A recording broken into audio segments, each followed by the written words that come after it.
Pourquoi moins tu cherches un évitant, plus il a besoin de te chercher? Ça ressemble à un paradoxe absurde. Tu arrêtes d'envoyer des messages, et soudain ils t'écrivent. Tu cesses de proposer des plans, et eux commencent à en suggérer. Tu rediriges ton attention vers ta vie, et ils apparaissent en demandant où tu es. Comme si ton absence déclenchait quelque chose que ta présence n'a jamais pu. C'est un renversement qui défie toute logique. Ta disponibilité constante n'a pas généré de recherche, mais ta distance, oui. Tes efforts pour maintenir le contact n'ont pas créé d'intérêt, mais ton retrait l'a éveillé.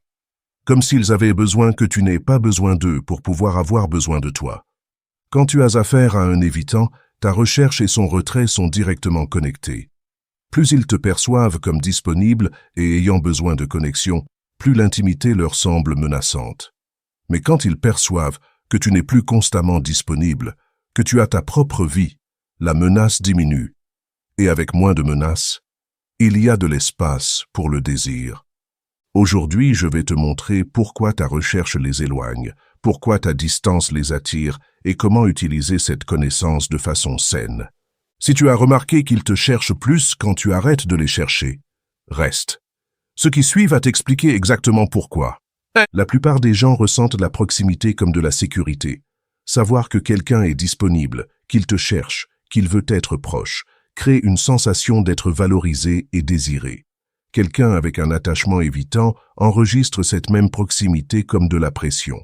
Pas parce qu'ils sont différents dans leurs besoins de connexion, mais parce que la façon dont ils traitent la proximité est inversée. Ce qui pour toi signifie « tu me valorises », pour eux signifie « tu as besoin de quelque chose de moi ». Ta recherche active confirme cette lecture. Tu envoies plusieurs messages, tu inities toujours le contact, tu es constamment disponible et attentif. Pour toi, cela démontre un intérêt authentique. Pour eux, cela démontre une dépendance. Et la dépendance implique qu'ils ont une responsabilité sur ton bien-être émotionnel. Cette responsabilité se ressent comme un fardeau, comme une obligation, comme une perte de liberté de bouger à leur propre rythme sans conséquence sur ta stabilité. Alors ta recherche ne génère pas le désir de se rapprocher, elle génère l'urgence de s'éloigner. Pas comme une punition calculée, comme un besoin de récupérer un espace où ils peuvent respirer sans sentir que quelqu'un attend quelque chose d'eux. Plus ton besoin est évident, plus cette urgence est forte. Ta présence constante devient un rappel continu qu'il y a des attentes, qu'il y a quelqu'un qui mesure leur disponibilité, qu'il y a une connexion qui requiert un entretien actif. Regarde ce qui se passe quand tu arrêtes de chercher, tu te concentres sur ton travail, tu sors avec des amis, tu as des plans qui n'incluent pas d'attendre pour voir s'ils sont disponibles. Tu ne vérifies pas s'ils ont vu ton message. Tu ne crées pas d'excuses pour initier la conversation. Ta vie continue clairement avec son propre élan. Cela fait 3 choses spécifiques. Premièrement, cela élimine la sensation d'être requis. Il n'y a pas de messages qui s'accumulent en attente de réponse. Il n'y a pas d'invitation qui requiert une décision. Il n'y a pas de présence qui demande de l'attention. L'absence de demande est ce qui permet à leur système de se détendre. Sans la pression de devoir répondre à ton besoin, ils peuvent finalement ressentir leurs propres besoins sans le confondre avec une obligation. Deuxièmement, ta distance active quelque chose que ta proximité bloquait. La curiosité à ton égard. Quand tu étais toujours disponible, ils savaient exactement où tu étais émotionnellement. Tu les attendais. Maintenant, ils ne savent pas. Ce que tu fais, avec qui tu es, si tu penses à eux, si tu t'intéresses encore à eux. Cette incertitude génère un intérêt que la certitude de ta disponibilité n'a jamais généré. L'esprit humain cherche à résoudre l'incertitude. Ton absence crée un vide d'informations qu'ils veulent combler. Troisièmement, ta distance change qui a le contrôle de la dynamique. Quand tu cherchais constamment, eux décidaient quand répondre, quand être proche, quand se retirer. Toi, tu ne faisais que réagir à leurs mouvements. Maintenant, c'est toi qui décides quand tu es disponible. Quel plan faire? Comment utiliser ton temps? Ce renversement de contrôle les place dans une position moins confortable.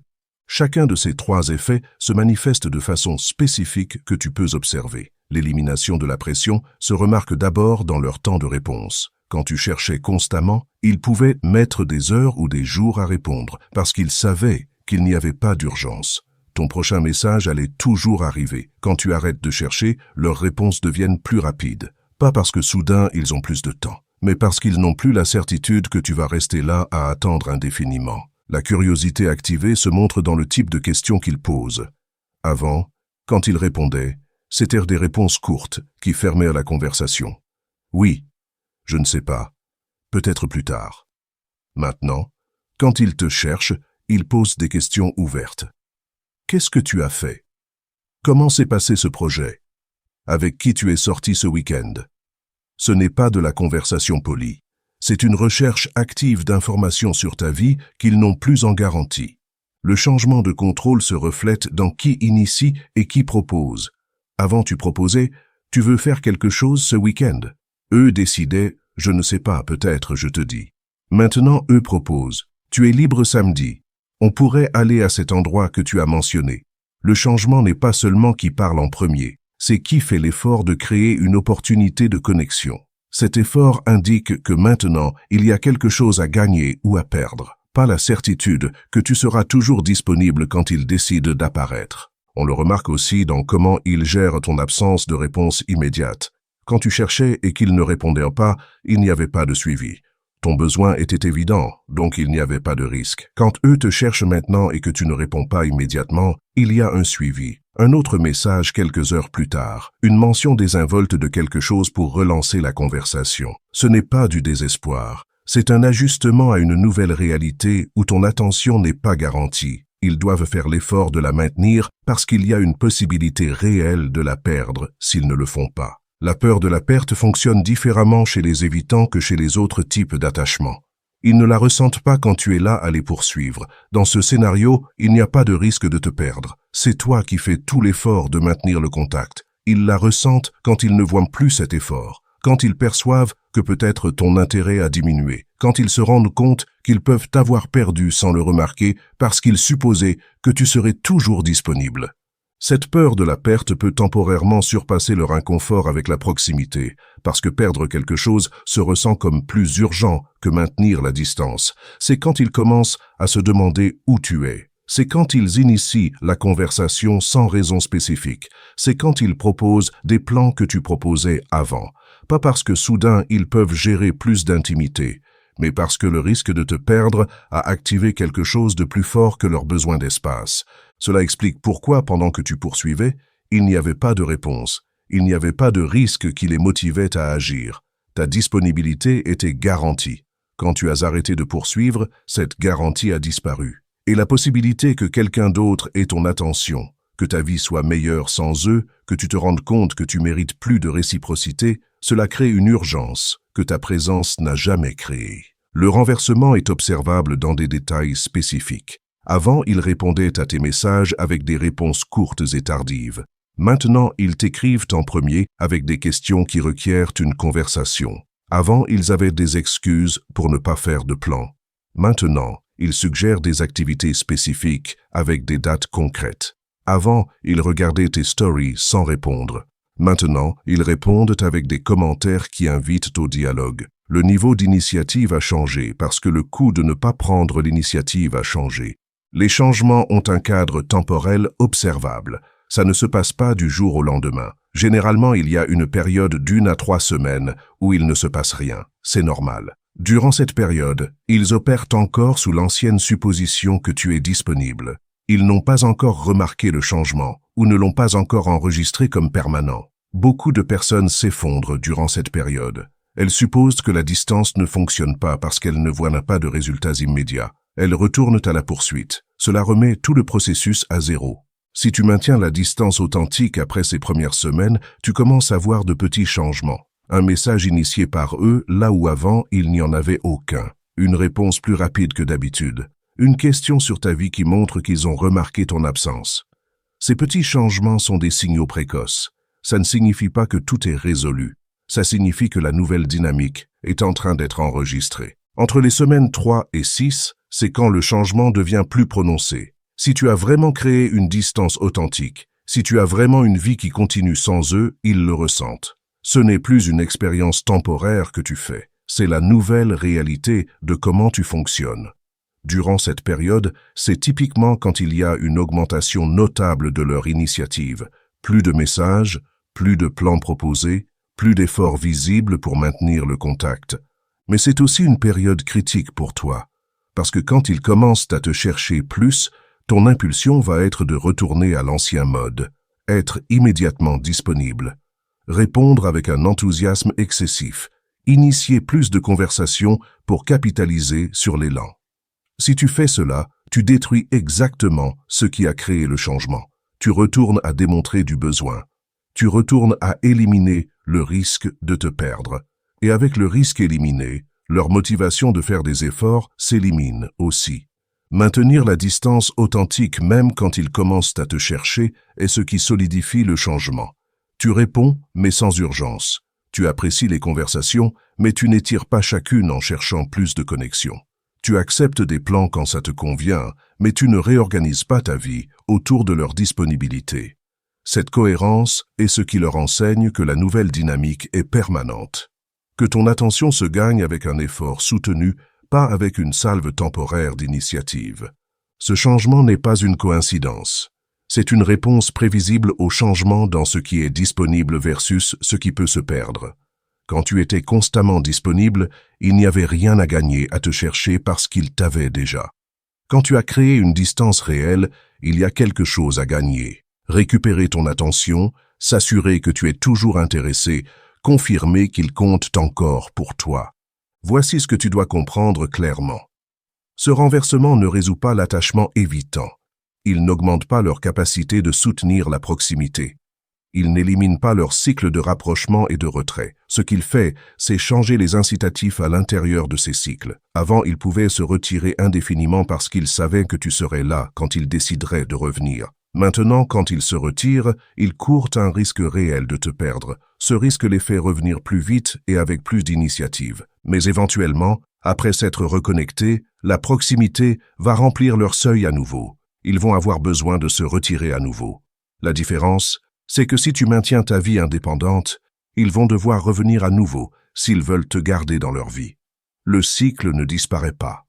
Il devient juste un cycle avec retour au lieu d'un abandon indéfini.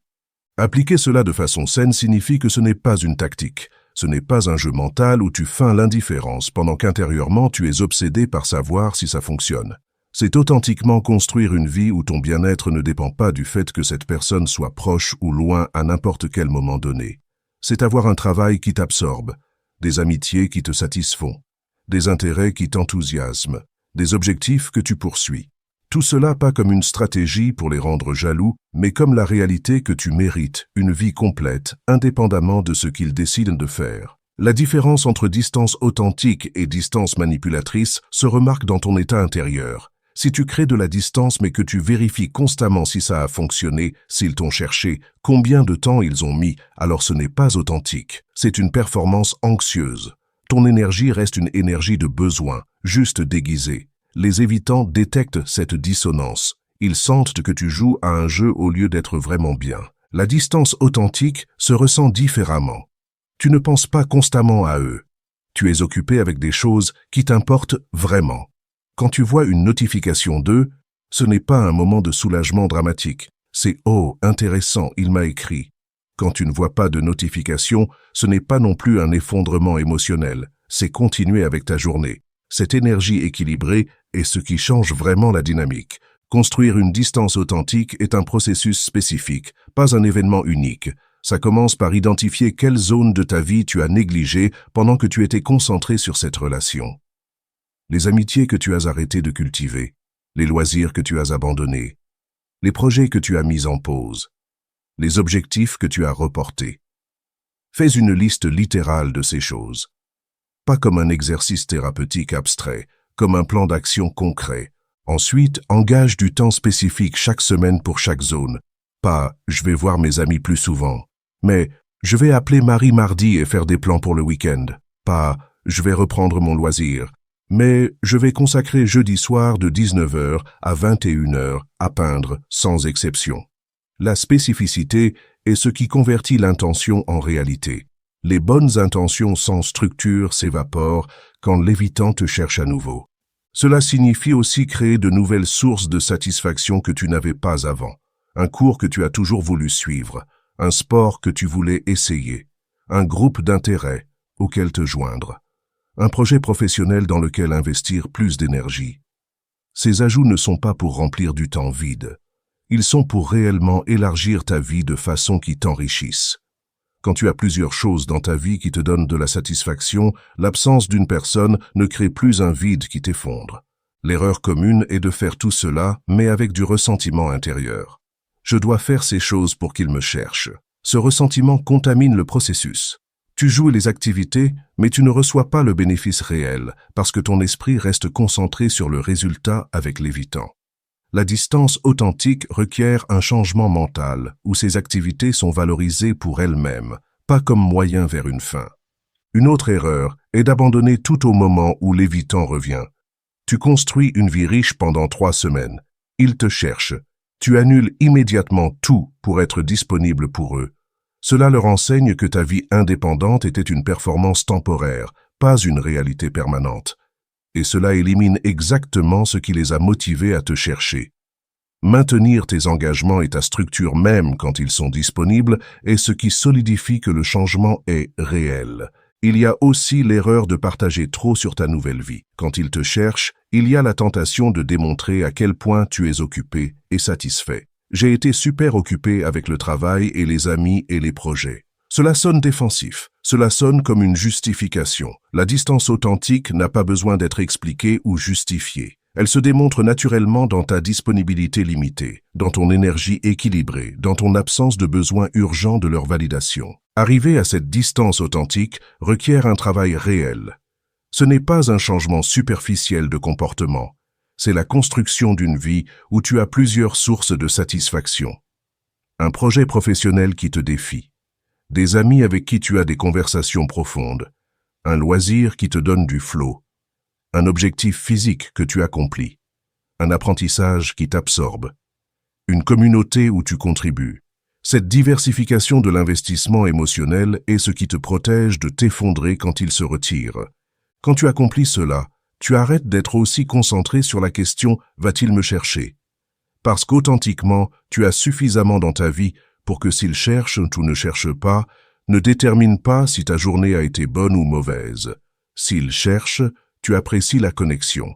S'il ne cherche pas, tu as aussi eu une bonne journée parce que ta journée ne dépend pas de cette variable. Cette attitude authentique de « je vais bien de toute façon » est exactement ce qui les rend plus enclins à chercher. Parce que tu n'es plus un besoin qu'ils doivent satisfaire. Tu es une personne intéressante qu'ils peuvent choisir de mieux connaître. Il y a des signaux concrets qui indiquent si ta distance est authentique ou une performance. Ton niveau d'anxiété diminue au lieu d'augmenter. Si créer de la distance te rend plus anxieux, si tu mesures obsessivement chaque interaction, si ton humeur dépend complètement du fait qu'ils ont répondu, alors ce n'est pas authentique. C'est un retrait anxieux qui va éventuellement s'effondrer. Ton niveau de paix augmente si c'est authentique. Tu dors mieux. Tu te concentres mieux au travail. Tu apprécies le temps avec tes amis sans te distraire. Ta vie s'améliore objectivement parce que tu as arrêté de la mettre en pause. Ton estime de toi se renforce au lieu de s'affaiblir. La distance manipulatrice vient avec une voix intérieure qui dit « Je dois feindre que ça m'est égal parce que je ne suis pas suffisant pour qu'il veuille au rester si je montre que ça m'importe. » Cette voix érode ton sens de valeur. La distance authentique vient avec une voix différente. « Je mérite la réciprocité. Je mérite un effort mutuel. Je mérite une relation où je ne porte pas tout le poids. » Cette voix construit l'estime de soi parce qu'elle est basée sur des standards sains, pas sur du désespoir déguisé. Tu peux apprécier quand ils sont proches sans t'accrocher. Si quand ils te cherchent finalement, ta réponse intérieure est « Dieu merci, maintenant je peux être bien à nouveau », cela indique que la distance n'était qu'une pause douloureuse, pas un changement réel. La distance authentique permet que quand ils se reconnectent, tu l'apprécies sans urgence, sans anxiété que ça va se terminer bientôt, sans essayer de forcer la profondeur avant qu'ils partent. Parce que tu sais que s'ils repartent à nouveau, tu vas être bien. Cette sécurité change complètement la qualité de la connexion. Tu peux maintenir des limites quand ils se reconnectent. Si au moment où ils te cherchent, tu annules immédiatement tous tes plans, tu réorganises ta semaine autour de leur disponibilité, tu mets tout le reste de côté, alors tu n'as pas construit de distance authentique. Tu as construit une attente angoissée. La distance authentique signifie que quand ils se reconnectent, tu réponds avec cordialité, mais aussi avec respect pour tes engagements. J'adorerais te voir. Je suis libre, jeudi ou samedi. Tu n'es pas disponible immédiatement à n'importe quel moment où ils décident d'apparaître. Tu as une vie qui inclut de l'espace pour eux, pas une vie qui attend d'être remplie par eux. Tu dois aussi comprendre les limites claires de cette approche. Ta distance authentique peut faire qu'ils te cherchent plus. Elle ne change pas leur capacité fondamentale de soutenir l'intimité. Elle n'élimine pas leur cycle. Elle ne guérit pas leur inconfort avec la proximité soutenue. Ce qu'elle fait, c'est créer des conditions où ils ont la motivation de revenir après s'être retirés. Mais ils vont se retirer. Ça ne change pas. Seul change s'ils reviennent ou non après. Même s'ils te cherchent plus quand tu crées de la distance, tu restes dans une relation avec quelqu'un qui a un seuil bas de combien de proximité il peut gérer. Tu vas expérimenter des retraits. Tu vas ressentir de la frustration quand la proximité qu'ils ont construite s'interrompt sans prévenir. La différence, c'est que ça ne te détruit pas parce que tu as une vie qui continue de fonctionner quand ils ne sont pas là. Ton bien-être ne s'effondre pas avec leur cycle parce qu'il n'est pas construit uniquement autour de leur présence. Il y a une considération éthique importante ici. Si la personne travaille activement sur son attachement, si elle est en thérapie, si elle est consciente du schéma et fait un effort réel d'élargir sa capacité, alors ta distance authentique peut faire partie d'une dynamique collaborative saine. Tu leur donnes l'espace dont ils ont besoin pendant qu'ils font le travail de changement. Il y a un progrès observable avec le temps. Les retraits deviennent moins fréquents ou moins abrupts. La communication sur les besoins s'améliore. Il y a un mouvement vers plus de réciprocité. Mais si la personne n'a pas conscience du schéma, ne travaille pas sur le changement, n'a pas l'intention de développer une plus grande capacité d'intimité, alors ta distance ne fait que gérer les symptômes. Les cycles vont continuer indéfiniment sans amélioration. La relation devient un exercice perpétuel de créer de la distance pour qu'ils te cherchent, apprécier une proximité brève, gérer le retrait suivant, répéter. Tu peux rendre cela soutenable pour toi avec la distance authentique, mais ça ne va pas évoluer vers quelque chose de plus profond. Seul toi décides si cela est suffisant. Certaines personnes peuvent vivre avec cette dynamique et être satisfaites, surtout si elles ont une sécurité intérieure forte et une vie riche en dehors de la relation. D'autres personnes ont besoin de plus de cohérence, plus de profondeur, plus de capacité de construire l'intimité sans que des retraits constants interrompent le progrès. Aucune réponse n'est plus valide. Ce sont des besoins différents et des tolérances différentes. Il y a aussi la réalité que pour certains évitants, aucune distance ne va résulter en une recherche cohérente. Leur évitement est si ancré que même sans la pression de ta proximité, l'impulsion de connexion est trop faible. Le retrait est leur état par défaut. Le rapprochement est l'exception rare sous des conditions très spécifiques. Si tu crées une distance authentique pendant des mois et qu'il n'y a pas de changement observable dans leur initiative, si tu continues d'être celui qui fait tout le travail de maintenir un contact minimal, cela te dit que cette personne n'a pas de capacité de réciprocité actuellement. Cette information est précieuse. Elle te permet de prendre une décision informée au lieu d'attendre un changement qui ne va pas arriver. La distance authentique te protège aussi de la symétrie insoutenable. Quand tu poursuivais, tu investissais émotionnellement beaucoup plus que ce que tu recevais. Cette inégalité t'use avec le temps. Elle érode ton estime de toi. Elle crée du ressentiment qui contamine la relation. La distance authentique corrige cette asymétrie. Tu investis dans ta vie. La relation fait partie de cette vie, pas le centre. Si la personne veut plus de ton temps et attention, elle doit le gagner avec effort et cohérence. Elle ne le reçoit pas automatiquement juste parce que tu es là à attendre. Ce changement dans l'investissement te donne un pouvoir de négociation réel. Quand tu poursuivais, tu n'avais pas de levier. Tu acceptais le peu qu'ils offraient, parce que tu craignais que si tu demandais plus, ils partent complètement. Avec la distance authentique, tu as un levier réel. Si ce qu'ils offrent n'est pas suffisant, tu peux partir, pas comme une menace vide, comme une option réelle parce que ta vie est suffisamment satisfaisante pour que tu n'aies pas besoin de te contenter d'une relation qui te donne des miettes pendant qu'elle te demande un banquet. Ce levier change quelle conversation tu peux avoir. Tu peux exprimer que tu as besoin de plus de cohérence. Tu peux dire que les retraits sans communication sont un problème pour toi. Tu peux demander un effort plus équitable pour maintenir le contact. Et si la personne ne peut pas ou ne veut pas faire ces ajustements, tu peux partir en sachant que tu vas être bien. Ce n'est pas un ultimatum manipulateur. C'est une communication claire de standard depuis une position de force réelle. Une force qui vient d'options réelles, la première option étant d'être bien seul. Au final, le renversement est réel. Moins de recherche génère plus de recherche avec les évitants. Mais pas parce que tu as trouvé le code secret, parce que tu as changé les incitatifs. Ta recherche constante élimine le risque de te perdre.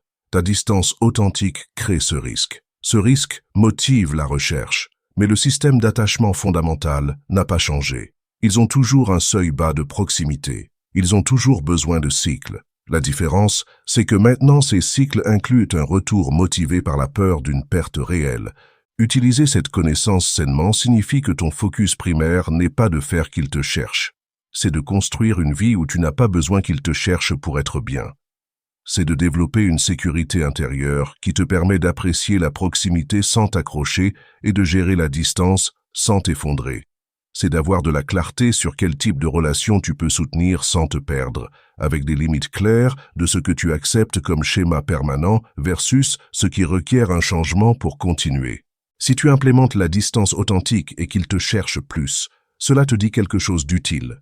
Il y a de l'intérêt. Quand la dynamique est moins menaçante, ils peuvent se rapprocher. Mais cela ne te dit pas qu'ils peuvent soutenir une intimité profonde de façon cohérente. Cela te dit seulement que sous moins de pression, ils peuvent choisir une proximité temporaire. Si cette proximité vient avec un travail actif d'élargir leurs capacités, il y a du potentiel de croissance. Si cette proximité n'est qu'un moment avant le prochain cycle sans changement, tu vois la limite de ce qu'ils peuvent t'offrir. Il n'y a pas de réponse universelle sur si ça vaut la peine. Seulement ta réponse basée sur ta capacité de naviguer cela sans te détruire, sur leur disposition à travailler sur leur attachement, et sur si la relation qui est possible avec leurs limitations actuelles te satisfait. Le renversement est réel. Mais il ne change pas que tu es avec quelqu'un dont le système d'attachement fait que l'intimité soutenue est un défi continu. La distance authentique rend ce défi plus gérable. Elle ne l'élimine pas. Si cette vidéo t'a aidé à comprendre pourquoi ça fonctionne à l'envers avec les évitants, laisse-moi en commentaire. As-tu remarqué qu'ils te cherchent plus quand tu arrêtes de les chercher? Ou la dynamique reste la même peu importe ce que tu fais? Ton expérience aide. Mets un like si cela a résonné et abonne-toi parce qu'on va continuer d'explorer comment naviguer l'attachement évitant sans te détruire dans le processus. Merci d'avoir regardé.